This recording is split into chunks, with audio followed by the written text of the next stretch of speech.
Hello everyone. आज हमारे साथ हैं सीए निष्ठा बोथरा जो AIR 2 है सीए फाइनल में।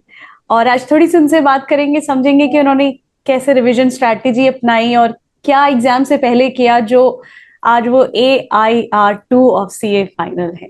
सो coming to you CA Nishtha. So एक बहुत स्टार्टिंग क्वेश्चन पूछती हूँ, कैसा लग रहा है आज सीए निष्ठा बोथरा बन के? It is still giving me goosebumps. I mean, it's unreal. अभी तक it's not sunk in yet. अभी तक मुझे टाइम भी नहीं मिला है. But it's very overwhelming for just not just for me, but for the entire family. They are super happy and yeah, it's the best way to end the CA journey, CA student journey. Right right, I completely understand. So शुरुआत start से करते हैं। तो आपने articleship I think 3 years की करी होगी, am I right? Yes, yes, yes. Nice. I did articleship and then मैंने industrial training की है. ओ वाओ, इंडस्ट्रियल ट्रेनिंग भी आपने करी है। तो आपकी आर्टिकलशिप कब कंप्लीट हुई? आर्टिकलशिप मार्च 24 में I did from EY Calcutta statutory nice audit domain में नाइस। एंड देन अप्रैल 24 से I am with Hindustan Unilever as an industry trainee. Oh nice, right. तो आपने जब अपनी सीए फाइनल की पढ़ाई स्टार्ट करी तो किस सब्जेक्ट से पहले स्टार्ट करी? सबसे पहले कौन सा सब्जेक्ट लिया? मैंने AFM AFM। तो उसकी क्लासेस ली, फिर सेल्फ स्टडी करी या कैसे आपने किया?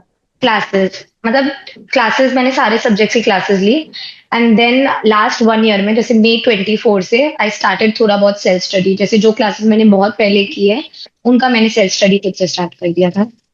ओ वाह। तो आप आर्टिकलशिप के साथ पढ़ाई और ऑफिस दोनों कैसे मैनेज करते थे? बहुत बहुत डिफिकल्ट था एंड मेरे इंटर में भी AI2 था. तो उसके ओ बाद वाह। जब मैं ऑफिस जाती थी और मुझे दिख रहा था कि I am not getting that much time to study, तो मुझे बहुत स्ट्रेस होता था कि कैसे होगा आर्टिकलशिप के साथ. बट मैंने बहुत सारे सीनियर से बात की और उन्होंने बोला सबके साथ यही होता है, you will be able to manage. And then 1 month या 2 मंथ के बाद मुझे समझ आया कि okay I need to prioritise a few things, cut down on a few things and weekends को यूटिलाइज करना. सीजन के टाइम में तो बहुत काम रहता था जैसे क्वार्टर एंड्स और ईयर एंड पे, तो तब तो 15 डेज टच भी नहीं कर पाती थी मैं बुक्स को. बट उसके बाद आई मेक श्योर कि जो मेरे ओवरऑल ब्रॉड प्लान है मैं उसको मीट करूँ.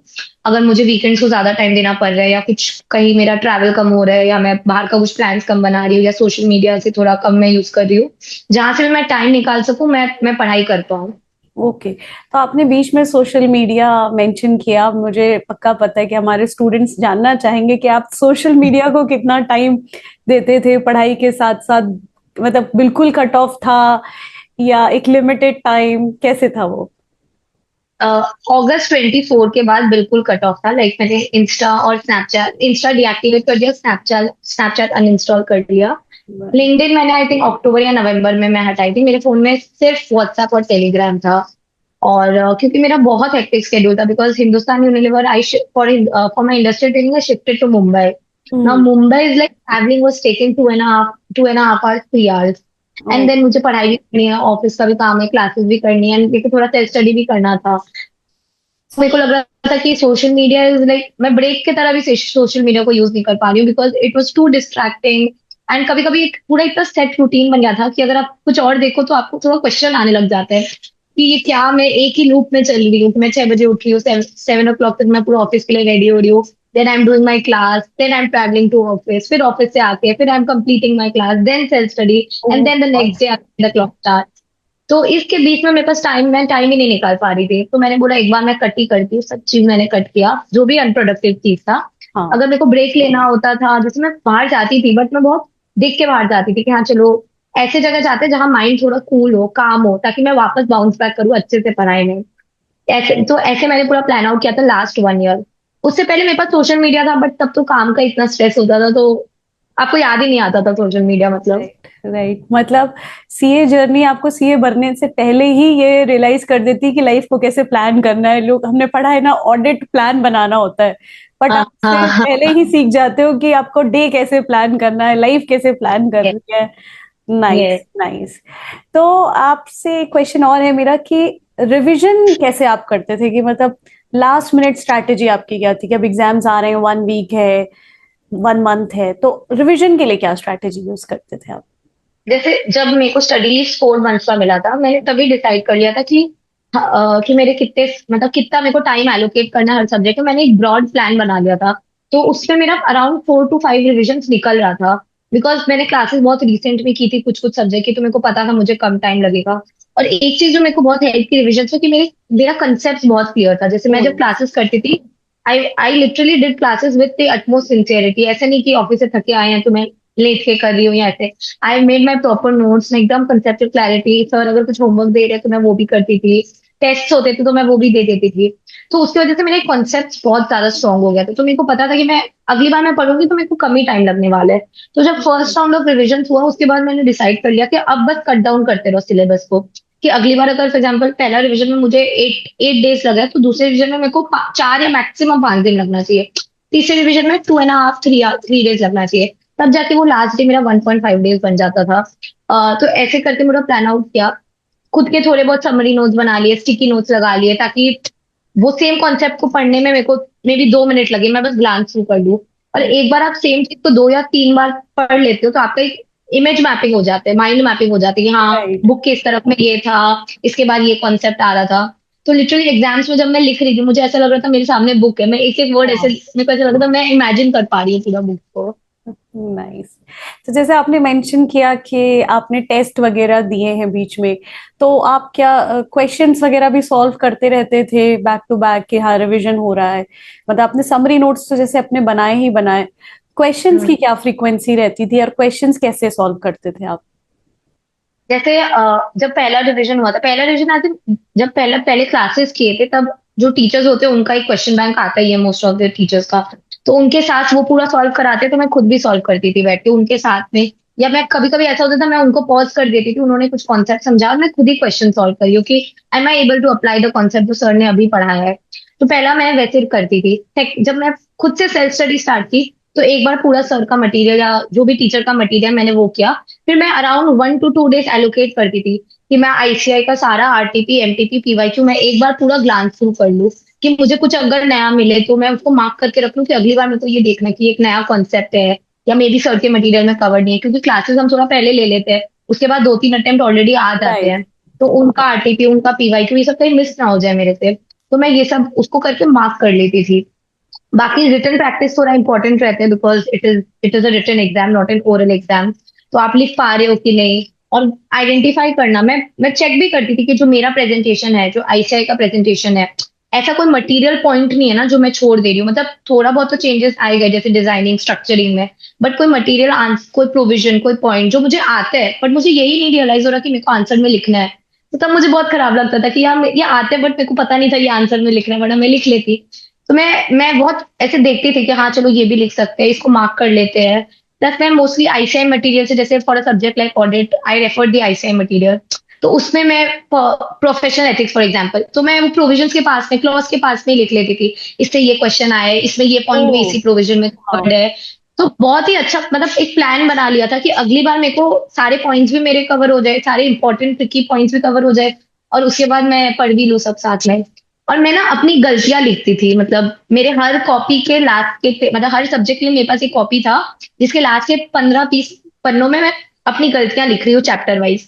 कि मे बी टैक्स में पीजीपीपी में मैंने ये मिस कर दिया, इसमें सिर्फ इसी एसएससी को मिलेगा। आईडीटी में कुछ, एफआर में भी, एएफएम में भी।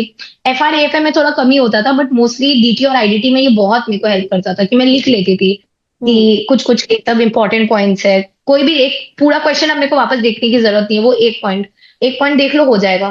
एंड जब आपको, मतलब जब आप कुछ गलती करते हो, कुछ क्वेश्चन सॉल्व करते हो, तो जब तक आप वो वापस नहीं बनाते हो तो वो गलती वापस हो सकती है। तो मैं क्या करती थी, जैसे मैं लिख लेती थी और मैं उसको रीड करती थी सारी मेरी गलतियों को। तो मैंने जैसे 3 4 बार उसको रीड किया, एग्जाम से जाने से पहले भी मैं रीड करती थी कि ये सारी मेरी गलतियां, मेरे को ये सब में फोकस करना है। अभी आएगा तो अब हिट करेगा मेरे को, कि अगर ऐसा कुछ पॉइंट मेरे को दिखा तो उससे ना एक कंसेप्चुअलाइज और एक समराइज हो गया कि मेरे को सब कुछ वापस नहीं देखना पड़ा। मैंने मतलब खुद के लिए अपने ही हॉट टिप्स बना लिए कि मेरे को ये पढ़ना है। हाँ। ये तो मुझे लगता है जितने भी ये सीए एस्पिरेंट्स ये देख रहे हैं, सीए सीएससीए में, उनको ये बात एक बड़ी अच्छी उन्हें पता चली कि आप अपने गलतियां नोट करते हो, तो आपको पता है कि मुझे ये इम्प्रूवमेंट पॉइंट्स हैं, तो वो आपके पॉइंट्स और स्ट्रांग हो जाते हैं ना इसमें। बट एक पेपर होता है सीए फाइनल में, MDCS, multi disciplinary case studies, hmm. वो कैसे आपने हैंडल किया? आई थिंक बहुत बच्चों का ये क्वेश्चन होगा कि वो कैसे हम्म। हैंडल किया, इतने सारे बुक्स, इतना सिलेबस, एग्जाम हॉल में कामनेस रखना, वो 4 आवर्स में किस बुक को रेफर करना है, वो कैसे आपने हैंडल किया, उस प्रेशर को कैसे हैंडल किया? मैंने आईबीएस मार्च के लास्ट वीक में मैंने स्टार्ट किया आईबीएस के लिए कुछ पढ़ना, जैसे तो मार्च तक मेरा यही फोकस था कि मैं बाकी 5 सब्जेक्ट में पूरा ग्रिप लेकर आऊँ, पूरा होल्ड में लेकर आऊँ। मुझे पता है चीजें कहाँ पे हैं और मैं ढूंढ पा, मतलब मेरे को पता है, कोई मेरे को कोई कॉन्सेप्ट बताएगा, मैं जा सकती हूँ उस पेज तक। For 2 subjects law and cost मैंने मार्च का एक वीक एलोकेट किया लास्ट वीक, और मैंने उनके जो यूट्यूब में रिवीजन लेक्चर्स है, क्लासेस डाले हुए, मैं वो उसको ही रेफर करती थी। और इंडेक्स भी करती रहती थी कि आईसीआई का एक इंडेक्स होता है जैसे लॉ का, कंपनी लॉ का स्पेशली, वो बहुत ही अच्छा इंडेक्स है, मैं उसी को रेफर की थी। उसके बगल में बस सेक्शन नंबर नहीं लिखा होता, तो जो मैं खुद का सेक्शन नंबर लिख लेती थी। अगर कुछ एक ऐसा ट्रिकी पॉइंट है जो इंडेक्स में नहीं लिखा हुआ है, तो मैं अपने हाथ से ही लिख लेती थी कि इस पेज में ये भी लिखा हुआ है, ये भी लिखा हुआ है। और for cost also same, cost के लिए मैंने अपना खुद का इंडेक्स ही बनाया था कॉस्ट के लिए, और मेरे को टेलीग्राम से इंडेक्स मिल गया था। तो उसका इंडेक्स मैंने यूज किया था। और यूट्यूब रिविजन्स मैंने देख लिए थे। जो आईसीआई का केस स्टडी है वो मैंने बस, मेरे को ये एक्सपेक्टेड नहीं था कि सेम केस स्टडी आएगा, तो मैं उस उम्मीद से नहीं मैं पढ़ रही थी, मैं बस पढ़ रही थी कि I am able to map things, कि अब मैंने पढ़ लिया तो मेरे को समझ आ रहा है कहाँ पे क्या चीज है। आंसर भी एक बार देख लो कि हाँ कुछ एक्स्ट्रा लिखना है कि आईबीएस का पेपर में क्या हो रहा है। एंड जब एग्जाम के लिए मैं बैठी, तो पहला एक क्वेश्चन जो अटेम्प्ट है उसमें आई ट्राइड कि आईसीआई का हर बुक खोल के मैं एकदम परफेक्ट एकदम आंसर लिखूं ऐसे। लेकिन एक पॉइंट के पहला क्वेश्चन के बाद मेरे को रियलाइज हो गया कि मेरा पेपर ही कंप्लीट नहीं होगा, मैं ऐसा की तो I did not open books for any subject just for cost and law. बाकी सारे सब्जेक्ट के लिए मैंने बुक ही नहीं खोला, मैं खुद ही लिख दी, मतलब मेरे को आता है मैं लिख दूंगी, वरना पेपर कंप्लीट नहीं हो पाएगा मेरा। तो Alright. बाकी सब्जेक्ट मैंने रेफर ही नहीं किया था। मतलब आपको सारे पेपर्स को एक बार देखना जरूरी है, कॉन्सेप्चुअल क्लैरिटी होना बहुत हाँ। जरूरी है हाँ। आईबीएस के लिए। यस। राइट। ओके, सो निशा, अब आगे का क्या प्लान है? प्रैक्टिस, जॉब, या कोई और अब फील्ड में जाना है? अभी तो जॉब ही, प्रैक्टिस के लिए एक्चुअली जो आर्टिकलशिप और एक्सपीरियंस है इंडस्ट्रियल ट्रेनिंग, दैट इज अभी प्रैक्टिस में डायरेक्टली आई कांट गो, मेरे को थोड़ा सा एक्सपीरियंस उसमें भी चाहिएगा। बट अभी मेरे को लग रहा है कि I go for jobs only. Nice, great.